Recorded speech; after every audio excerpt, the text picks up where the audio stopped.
Ito daw inumin mo. Kasi ito daw na yung bato ng... Ano ba to? Inumin mo muna bago kumain. Ano ba to? Nilaga na yung gamot sa herbal na naili mo yung bato sa abdo. Inumin mo yan. Natin dyan ni mama para sa'yo. Inumin mo na bago ka kumain. Can't hear anybody.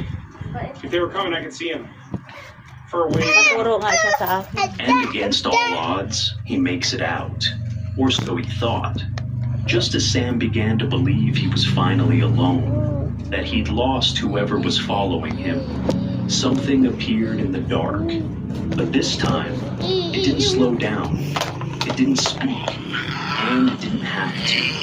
Its presence alone was enough to tell Sam that something